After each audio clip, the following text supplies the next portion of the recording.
আজকে গরু রান্না করব আর গরু রান্নার রেসিপি নিয়ে আপনাদের মাঝে চলে এলাম। কিভাবে রান্না করব সব রেসিপি দেখাবো। হ্যালো এভরিওয়ান, আসসালামু আলাইকুম, ওয়েলকাম করছি মাই নিউ ব্লগ। আমার সংসার কী অবস্থা, কেমন আছেন সবাই? আলহামদুলিল্লাহ, আপনাদের দোয়ায় আমি ভালো আছি। তো গরুর গোস্তটা একদম মাছের মতো পিস, মনে হচ্ছে কাতল মাছের পিস এরকম, অনেক সুন্দর মাশাআল্লাহ। রান্নাটা অনেক, কালারটাও অনেক সুন্দর হয়েছে। আর আমি আজকে এখানে দিব চুইঝাল, সাথে রসুন এবং কি সাথে তো আলু থাকবেই। তো কিভাবে কি বাটা মশলা দিয়ে রান্না করব সেটাই আপনাদের সাথে শেয়ার করব। আর বাটা মশলা তো সব কী হয় সেটাও আপনারা জানেন। তো বাটা মশলাগুলো আমি পেঁয়াজ বেটে দিব, রসুন আটাও বেটে দিব, জিরাও বেটে দিব। মানে বাটা মশলা দিয়ে রান্না করলে তরকারির কালারটা আর ঝোলটা এত সুন্দর এবং সুস্বাদু হয় এবং কি অনেক গ্রেভি হয়, অনেক ভাল লাগে। তো আমরা তো আর হলুদ মরিচ গুঁড়া বাটতে পারবো না, এগুলো তো চূড়ানো মানে গুঁড়া করা গুলাই দিব, যেটা মেশিনে চূড়ানো হয় ওটাই। তো এভাবে দিয়ে এটাকে আমি হাতে মেখে বেশি করে তেল দিয়ে তারপর বসাবো। আর রান্না হয়ে আসার আগেই আমি রসুন আর চুইঝাল দিয়ে দিব। আরও রান্না থাকবে, সেটা হলো তেলাপিয়া মাছ দিয়ে ফ্রোজিং করা সিমের বিচি এবং কি বেগুন, সাথে মাছ শুটকি মিক্স করে দিব। কারণ বেগুনটা যেহেতু শুটকির তরকারি, সাথে একটু হালকা শুটকি না দিলে একদম বেগুনটা আমার ভালো লাগে না। তো যার কারণে আমি বেগুনের সাথে একটু শুটকি দিয়ে দেবো। তো আমার মাংসটা মাখানো হয়ে গিয়েছে। এখন আমি একটু হাতের যে মানে মাখানো যে ঝোলগুলো আমার হাতে লেগে আছে, একটু পানি দিয়ে দিব। তো পানি দিয়ে উপর দিয়ে আমি লবণ এবং টমেটো দিয়ে দিচ্ছি। তো অলরেডি চুলা জ্বালিয়ে দিয়েছি, আপনারা দেখতে পাইতেছেন হইতেছে, বলকও চলে এসেছে।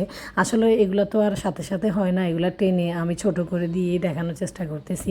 তো আমার রান্নাগুলো সবসময় আমি অনেক সুন্দর করে করার চেষ্টা করি, কারণ রান্না মজা না হলে আমার বাসায় একদম খাবে না। আর আমার হাতের জোশটা একটু অন্য টাইপের, যেভাবে বসাই আমার কাছে মনে হয় যে সেভাবে আমার মতো করে যেভাবে হয় সে মজা সে ঠিক সেভাবে হয়। আমি মাঝে মাঝে যখন অসুস্থ থাকি তখন আমি একদম মানে উড়াধুরা যেভাবে পারি সেভাবে বসিয়ে দেই। এত কষানি কাশানি এত কিছু আমার ভালো লাগে না। তখন আমি কোনো রকম পেঁয়াজটাকে নাড়াচাড়া করে এই যে পানি দিয়ে দিই, পানি দিয়ে সেখানে হলুদের গুঁড়া, মরিচের গুঁড়া, লবণ টবণ যা থাকে সব দিয়ে কোনো রকম রান্না করে চলে আসি। তো আসলে সব সময় তো আর শরীর একরকম থাকার কথা না, সব সময় মানুষের শরীর একরকম সুস্থ থাকে না। আর প্রতিদিন দেখবেন যতই রান্না পছন্দ করি, যতই রাঁধতে ভালোবাসি, তাও যখন শরীর খারাপ লাগবে তখন রান্না বান্না করতেও ভালো লাগে না। তবুও রান্নার কাছে তো যেতেই হবে। পেট তো আর মানবে না যে আজকে আমি অসুস্থ, খাওয়াতে পারবো না বা রান্না করতে পারবো না। পেট তো পেটের জন্য, ক্ষুধার জন্য পেটে খাওয়া চাইবেই, যার কারণে আমাদেরকে রান্নার কাছে যেতেই হবে। যতই অসুস্থ থাকি, যতই শরীর খারাপ থাকুক, বাসার জন্য নিজের জন্য রান্না করতে হবে।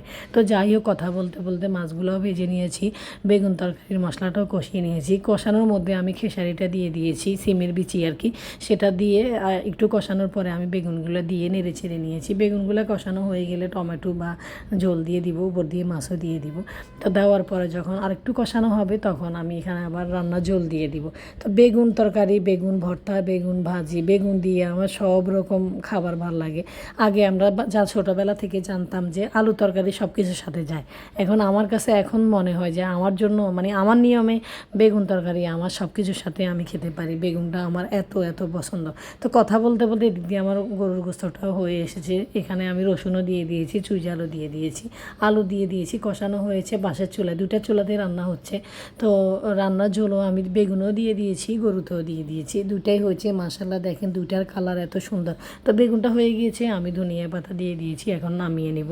বেগুন বেশি সিদ্ধ করা যাবে না, বেশি নাড়াচাড়া করলে বেগুনটা নরম হয়ে গলে যায়, যার কারণে একদম নাড়াচাড়া করা যাবে না। তো বেগুন নামিয়ে পাশের চুলায় আমি ভাত বসিয়ে দিয়েছি, আর এখান দিয়ে গরুটা এখনও হইতেছে।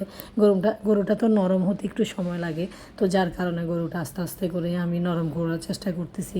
তো নরম হয়েছে, এত মানে এত সুন্দর, এত কালার, এত গ্রেভি হয়েছে। তো যাই হোক, আমার রান্না কেমন হয়েছে অবশ্যই বলবেন। বাসা থাকবেন। আসসালামু আলাইকুম।